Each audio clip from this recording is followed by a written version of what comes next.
Hey, here we are on JUNO TV. My name is Stokes, and his name is Bahamas. Hey, how are you? How you doing? I'm doing fine, thank you. I am.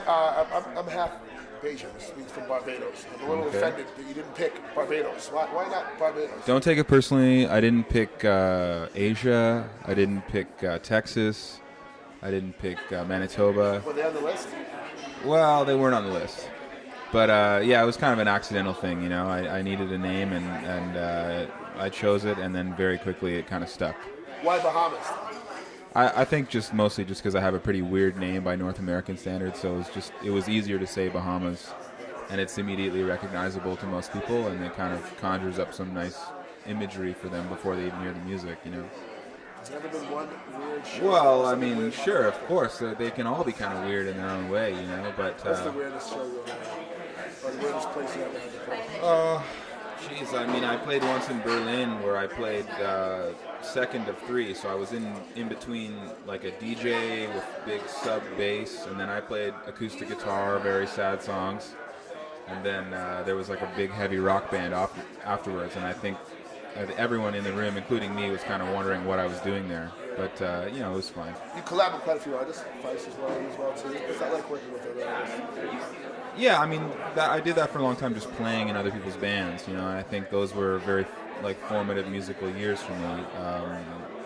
It's something I really enjoy doing, and it's just a different musical muscle, you know, to flex. Yeah, and I still hope I get a chance to do that more, you know. Any artists you would like to work with? You know, last night I got to sing a song with Katie Lang, and doing something like that was really such a thrill and such an honor, you know, and surprisingly effortless, you know. I think in large part just because she's so great, you know. So yeah, doing something like that is a really big thrill for me. Now, for your last album, you recorded in the cabin in Roll, Ontario. Yeah. Explain that process.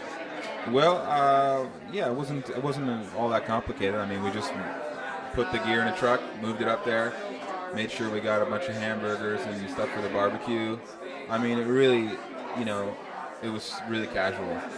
And I mean, obviously I take the songs seriously and take the music seriously, but the recording was just such a joy, you know. If I was to pick up your iPod, what do you think I would be surprised to see in your iPod? I think you'd be surprised to see 50 Cent.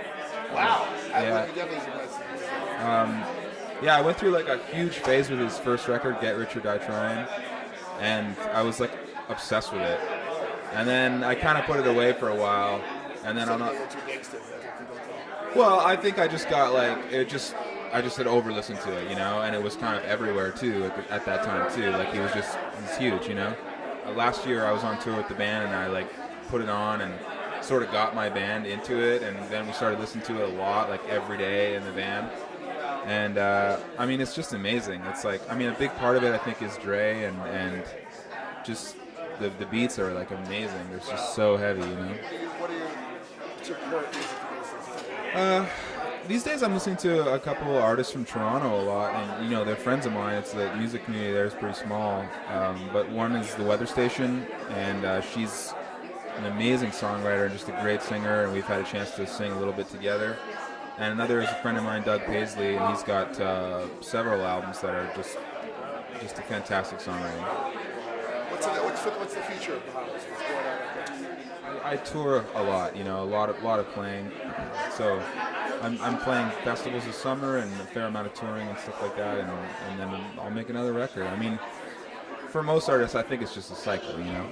You write songs, you make a record, you go on tour, and you sort of stay in this cycle for several years. Hopefully until you can buy yourself enough time to take a break from that. Yeah. Thank you very much. Cheers. Thanks for having me. Bahamas.